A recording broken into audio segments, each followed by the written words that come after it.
The leaves are falling. Are home prices following suit? It's the October market update for the Denver housing market. Hey everybody, it's Alyson with Live South Denver, your real estate strategist and realtor for the South Denver area. All right, let's jump right into the update. Numbers, here we go. 500 fewer homes went under contract last month in September. Just 3,100 homes went under contract. That is down 15% from the previous month and down 7% from the year before. We also saw 3,100 closings in September. That's 600 fewer than the previous month, down 16% from the month before and down 24% year over year. 4,300 sellers decided to try their hand at the market and bring their house up for sale as a new listing in September. That's actually 600 fewer than we saw the previous month. So that's a 6% decrease from the month before and 13% decline year over year. We finished September with 2.2 months of available inventory. Last month and this time last year, we were around 1.7 months of inventory. And the average days on market increased to 30 from 26, and the median days on market went up to 15 from 12. All right, how do home prices look for September? Well, the average closed price for all homes was $679,000. That is down $9,000 from the month before. That puts us down 1.3% from the previous month, but still up 2.6% from last year. The single family home price comes in at $767,000, down $17,000 from the previous month. That is awesome news for buyers, not as fun for the sellers. It's a 2% decrease from the previous month. However, we are still up 4% from last year. Condos and townhomes stayed unchanged. They're at $474,000 for an average price. They are up 1% from last year, however.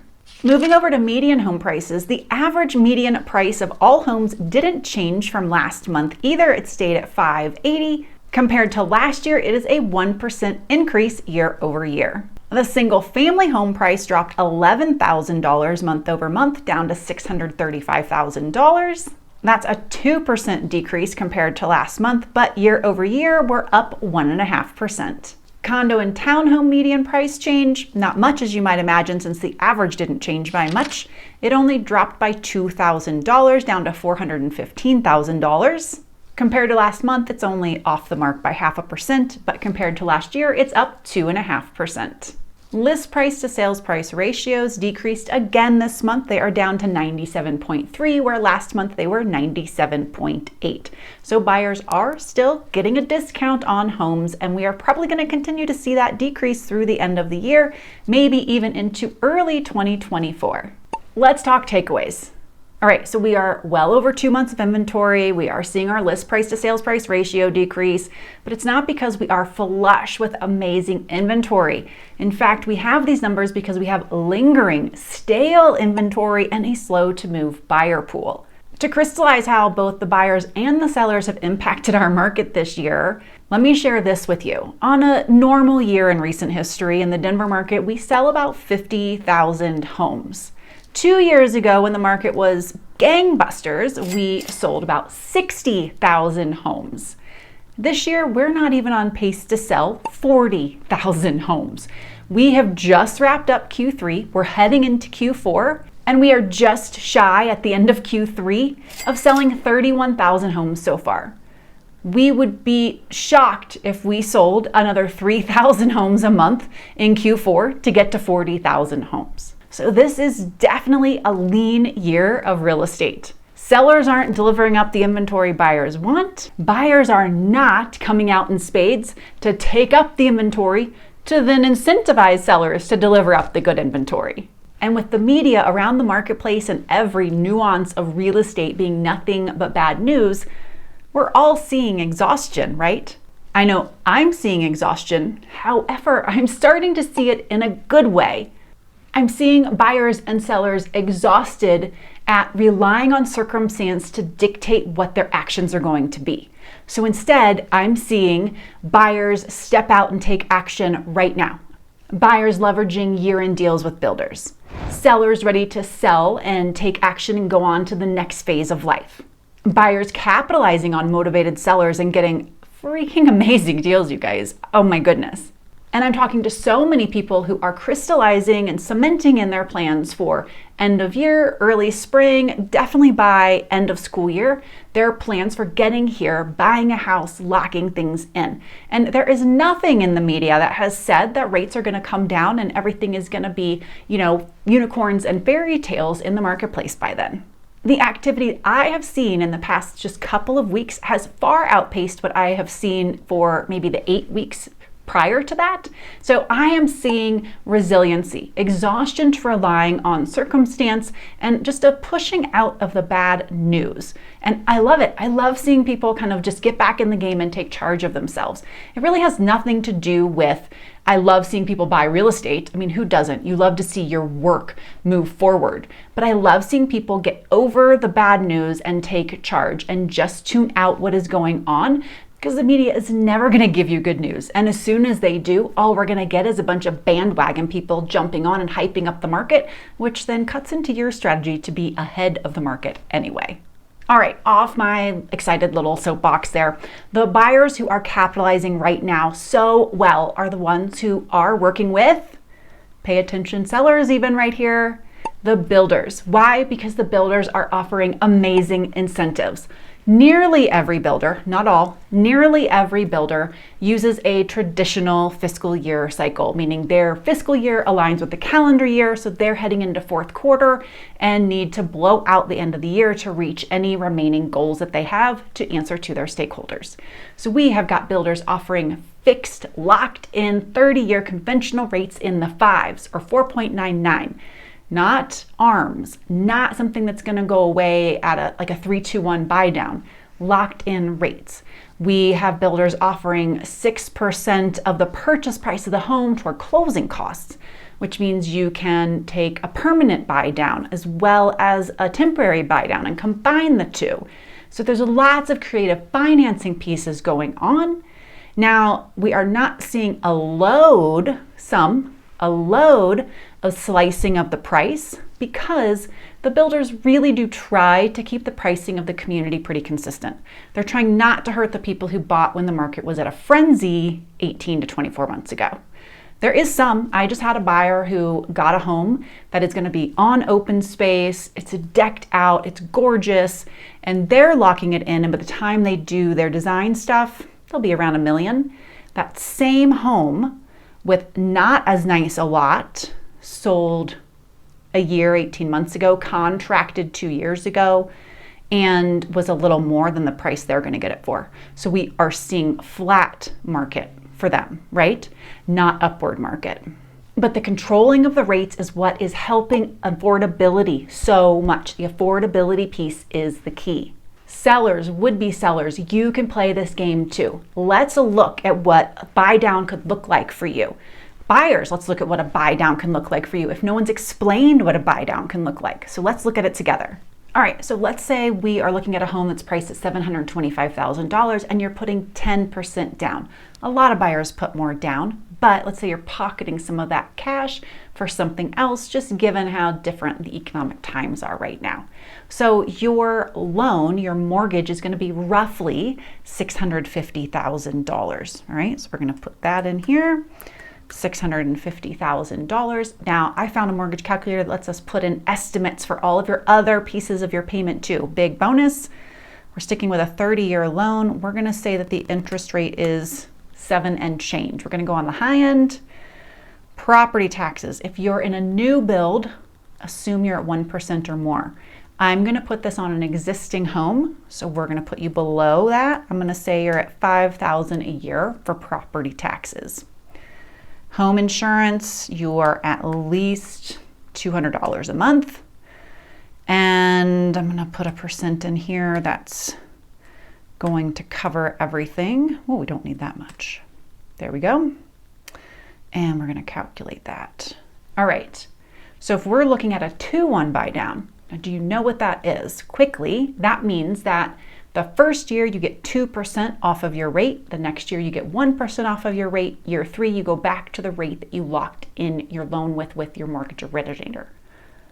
If it were a 3-2-1 buy down, that means the first year you get 3% off your rate. The next year you get 2% off your rate. The third year you get 1% off your rate. And year 4, you go back to the rate you locked in with your mortgage originator, which in this example is 7.875. The goal being that sometime during the buy down, you refi so that you never have to go back to this original locked in mortgage rate. All right, so what we see is the cost for a buy down at this exact parameter. It changes if you change anything. If you change your credit score, this is assuming a good credit score, it changes with your down payment, it changes with your loan. But the cost for this example is almost $16,000, okay?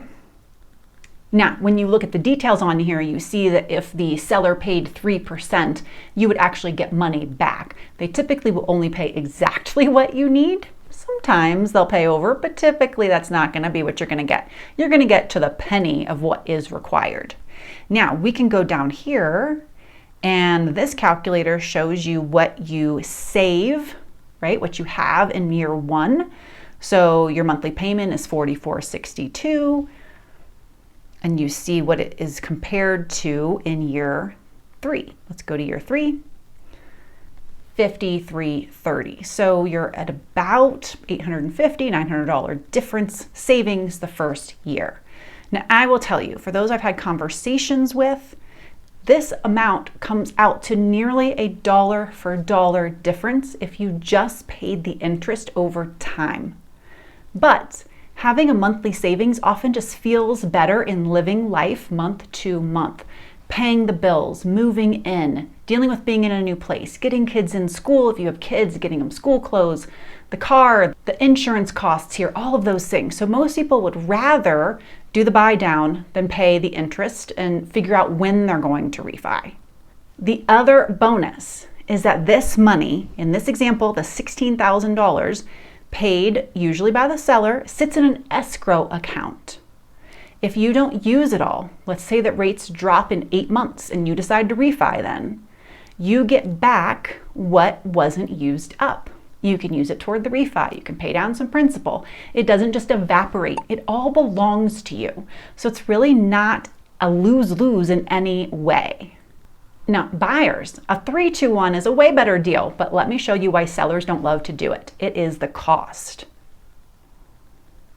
Do you see that? It doubles. It goes to $31,000. So it's very hard to get a seller to pay that without you maybe inflating the home price a little bit. Now, if you offer to pay a little more, it doesn't mean more than the list price, but more than maybe what your offer price was originally going to be, then maybe you can get some partnership in there to get a 3-2-1 and then pull that down. Look at what your payment is on a 3-2-1. It's just under $4,100 a month, okay? All right, I hope that was helpful. Sellers, also take note, there are lenders out there that will absorb the 1-1, meaning that last year of the buy down, they will pay it for you. So you can tell a buyer, hey, I'm willing to do a buy down for you. Thank you for asking. I'll only do it if you go with lender XYZ over here who's willing to take this chunk of the cost, or if you're willing to pay for X amount of your buy down. It really depends on if you have any other competition on your home and you're willing to push back and leverage it all. So there are lenders who, they want the business. They're trying to also find their footing in this slower market. So they're willing to foot the bill for the 1-1 buy down part of a 2-1 or a 3-2-1 buy down. Buyers, you can also use them too. You don't even have to ask for any other buy down. If you just want a point off, you can use the lender. I'm happy to share with you who I know is doing that. All right, did you catch in the update that year over year we are still up in our prices? So that means when we're comparing this year's slump to last year's slump, we're doing better than last year's slump. And that's kind of hard for people to wrap their brain around. They feel like this year is worse than last year. But what we're seeing is that, yes, we had a very strong spring, we had a strong uptick in prices, and that we are continuing to hold our own in prices throughout this softer session of the market. That homes that aren't selling, that are having to discount, still aren't selling. And that the homes that are just haven't had to discount their prices that much. But the other component to that is our contracted market, the buyers that don't want to sell and the buyers who aren't motivated to move, just as I talked about in the opening. And if you don't know, the reason Colorado homeowners have a grudge against selling is that we have a 67% homeowner rate in Colorado. 30% of those have no mortgage at all. And of those who do have a mortgage, 82% are locked in at a rate below 5%. Colorado is one of the most recession-proof states in the US, and to prove it, we come in 50 out of 50 for foreclosures and short sales. And when I say that, that doesn't mean we're number one, it means we're dead last. We just really don't have any. The only people complaining about that are the ones who really want to find a deal. They want to come here and they're trying to find the most rock bottom priced home they can. We just don't really have any to offer. And CoreLogic also agrees that Colorado is a healthy market. They reported last week that Colorado is one of the few Western states still reporting year-over-year gains in prices. And they're even predicting Colorado to be up 6 whole percentage points over the next 12 months. And that, in fact, is the biggest increase out of the 10 metro cities that they named. If you'd like to chat more about the market, buy downs, your timing, anything about Denver, please reach out. You know I'd always love to chat. And I will see y'all next week.